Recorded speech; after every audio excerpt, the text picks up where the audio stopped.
What's going on, guys? Welcome back. Hope you are doing well. In this video, we're going to be talking about how to unfollow and follow a user. And we're going to be starting this off with the client-side implementation of this before we move on to the back-end side of things.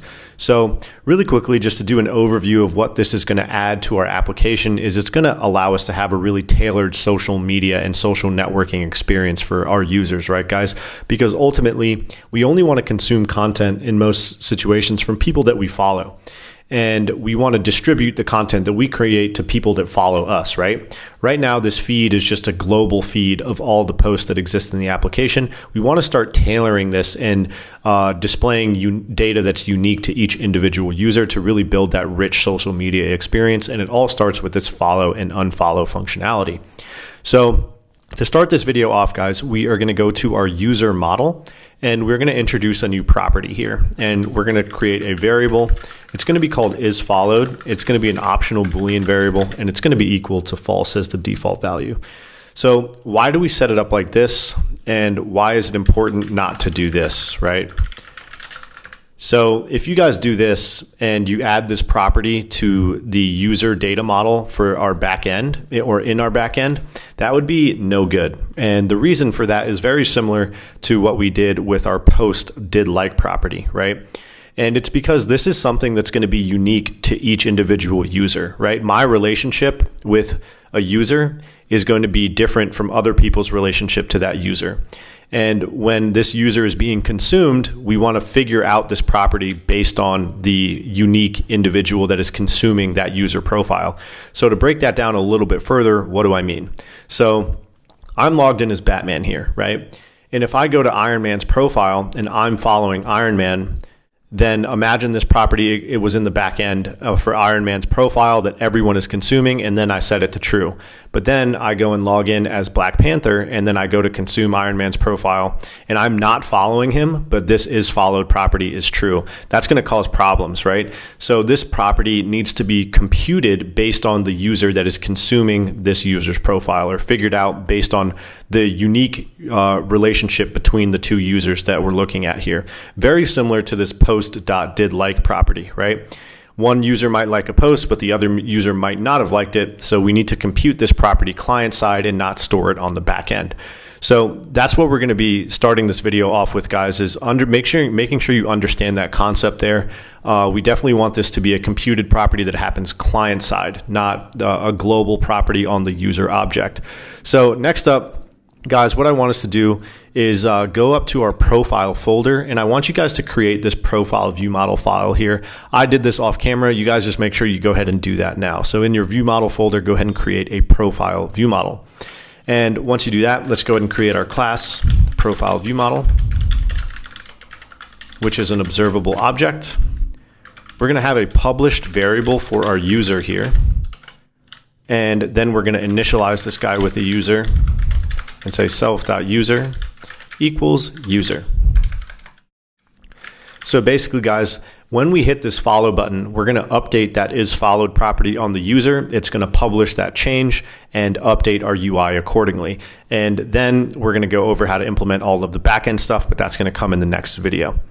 So I'm going to make an extension here on our profile view model, and it's going to be for all of our following functionality. So we're going to have three functions here, guys. We're going to have a func to follow, a func to unfollow, and a function to check if user is followed. So this is very, very similar to what we did with our post likes.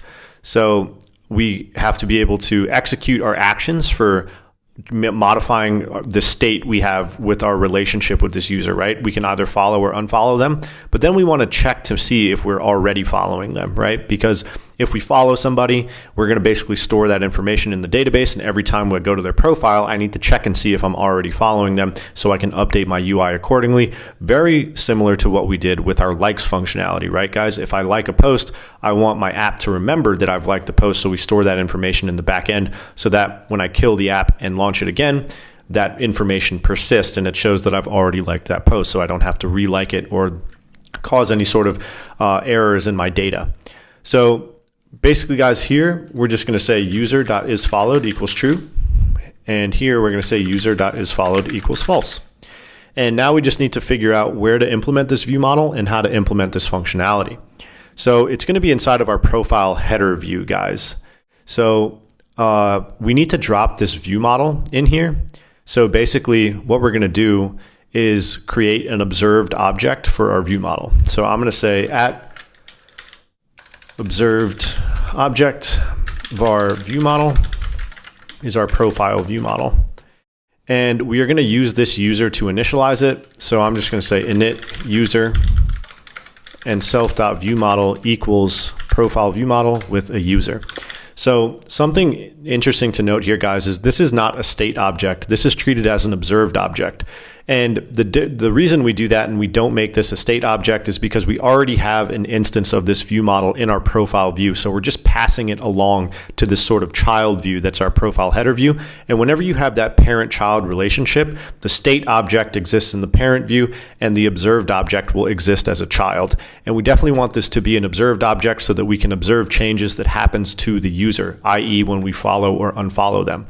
And guys, we're not going to need this user property here anymore. We're going to utilize the property that exists on the view model, which is a published property. So I'm going to say private var user, which is a user, return view model.user, because I'm pretty sure we're using this user guy in a couple different places in this header view. So yeah, we definitely still need it there. We're just going to make sure that we're using the view model user object now because that is a published property. So whenever changes happen to it, those changes will publish over to our view and update our UI accordingly. So now, guys, let's go ahead and actually just implement this action handler. So we're going to implement it in this else block here. So I'm going to create a function called handle follow tapped. And basically the logic is going to be, guys, if user.isFollowed, and let's actually make an isFollowed property as well, because we're going to have to use that in a couple places. And it's annoying because that is an optional property. So I like to do these computed properties here because we can make it non-optional and just give it a default value. So we can say return user.isFollowed, default value of false. You definitely want to default it to false, not true, because you don't want to accidentally make someone following someone if that relationship doesn't exist, right? So we default it to false. We'll check and see if we're following them and update it to true if need be. So here, now we can just say isFollowed, and we don't have to worry about optional chaining or unwrapping there, and else. And we're just going to say viewModel.unfollow and viewModel.follow. Make sure you guys get that logic right. If they're already followed, when we click the button, we want to unfollow them. If not, then we want to follow them, right? So then we go here, guys, and we just say handle follow tapped. Okay, so now there's going to be a couple other things we got to figure out, right? So we are reusing this header view for both our current user profile and our guest user profile. But now we have some more logic that needs to go in here, right? This is determining what button title to give it, whether it's edit profile or follow. But now we need to say, hey, if we're following this person, this text needs to say following. And if not, then that text needs to say follow. So let's go ahead and see how we can implement that, guys. So basically, we just need to add some computed properties to our view here to help us figure out certain things about this button, like what we want it to say, the background color, the foreground color, the border, and all that. So we already have a lot of that logic in place. We just need to add some additional logic for the follow and unfollow stuff. So let's start this off with our button title. So I can say private var button title, which is a string, and we're going to say if user.isCurrentUser, we know that we want to return edit profile, right? And else we're going to say return isFollowed, yes, following, no, follow. And we're using that computed property we have there, and we can see that it's nice that we also don't have to worry about the optional chaining here. So this is just showing how this like sort of style of implementation and programming is a lot cleaner to me, guys, and that's why I like doing it this way. So now we can just go ahead and go down here and replace this ternary statement with button title. And you know, you guys could put this stuff on the view or the view model. It doesn't really matter. Some people prefer to put this on the view model. which makes sense in a way because like that's helping it's going through sort of business logic to help figure out what you want to call things or do with things. So it's perfectly okay to put this stuff on the view model as well. But anyway, let's go ahead and just run our preview really quickly and see if this will work inside of our preview. If not, we can just run the app and check it there, but I'm pretty sure running it in the preview will do everything we need it to do. So let's see, hit that, and we notice that it's updating beautifully there, right guys? So we're modifying our user.isFollowed property on the view model, and it's updating the state of our application here for that particular user. So that is looking really, really good. Only other thing I want us to change is like some of this background stuff. So you guys notice that in Instagram, if you're following somebody, this changes to a white background with a black text and a border. And we already have a lot of that code, right? So we can just go ahead and implement that now. So basically, we want the background to be white if the user is the current user or the user is followed. So let's go here and say maybe private var button background color, which is a color. And then we can say if user.is current user or is followed, return .white.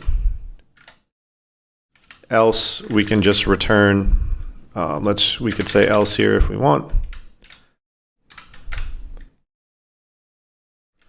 And I believe it's going to be system blue, right? So color.systemBlue. So let's try this out and just make sure we drop that background color in there. Right here. Yep. So wait for our preview to load and do its thing. And we notice that we get that black or that white background, right? That's looking good, but we need to add our border and stuff like that. So we just need to implement that same logic here for the foreground color and the overlay. So we can here go and say here, private var button foreground color. And guys, we can pretty much copy this same logic. If the user is the current user or is followed, we want it to be black. If not, we want it to be white. And let's go and replace foreground. And then we just need to do the same thing for our border color, right? So if it's the current user or they're followed, we return gray. If not, we return clear. So let's go and make that as well. Private var button border color, which is a color. And let's copy and paste this logic. And here we can just say, the line width can stay the same. Yeah, so this is all we need. Here we just say .gray and .clear. And then we replace this with button border color. And that should do it. So let's just make sure this is working. And that looks beautiful. All right, guys. And we can transition seamlessly between following and unfollowing.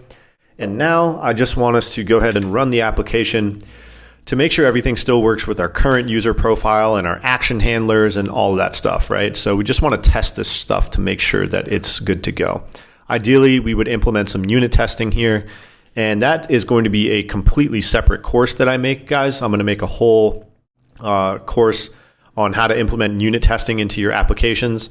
I used to hate unit testing, but I have got to say I've converted to loving it because anytime you change functionality in your application, if you've written good tests and you've written testable code, you can just run your tests and you don't have to go through all of this manual testing. And a lot of times you end up forgetting stuff too. So tests really just help ensure the quality of your application. But guys, you notice here that we can seamlessly follow and unfollow our user. We're getting our UI updates. And if I go to my current user profile, boom, that edit profile functionality is still working. And this is all looking really, really good, guys. So that's going to wrap it up for our client side implementation here. In the next video, guys, we are going to get into the server-side implementation for how to follow and unfollow people before we ultimately go over how to populate this feed and update this feed with posts from people that we follow. So get excited for that, guys. We will see you there. Peace out.